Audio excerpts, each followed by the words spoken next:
एक समय की बात है, समुद्र किनारे एक गरीब मछुआरा अपनी छोटी झोपड़ी में अपनी पत्नी के साथ रहता था। हर दिन वो समुद्र में जाकर मछलियां पकड़ता और बाजार में बेचकर दो वक्त की रोटी जुटाता था। एक दिन जब वो जाल फेंकता है तो उसमें एक चमचमाती सुनहरी मछली फंस जाती है।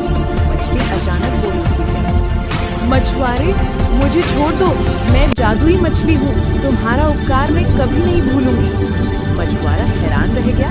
वो दयालु था, इसलिए उसने मछली को वापस समुद्र में छोड़ दिया। जब वो घर लौटा और अपनी पत्नी को बात बताई तो पत्नी गुस्से में बोली, तुम कितने मूर्ख हो, तुम मुझसे कुछ मांग सकते थे, एक नया घर, कुछ पैसे। पत्नी के कहने पर मछुआरा फिर समुद्र के किनारे गया और पुकारा, ओ जादुई मछली, मेरी पत्नी कुछ चाहती है। मछली फिर प्रकट हुई और बोली, जाओ, तुम्हारा घर अब सुंदर पक्का मकान बन गया है। मछुआरा घर लौटा तो देखा उसकी झोपड़ी की जगह सुंदर मकान था, लेकिन पत्नी का लालच बढ़ गया।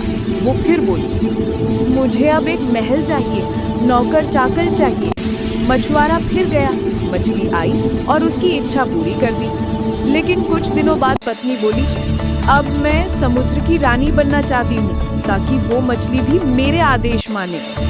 मछुआरा डर गया, लेकिन मजबूरी में समुद्र के पास गया।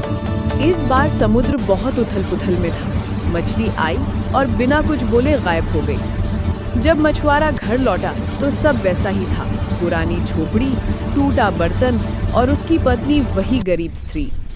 मछुआरे ने गहरी सांस ली और कहा, लालच का अंत हमेशा विनाश ही होता है।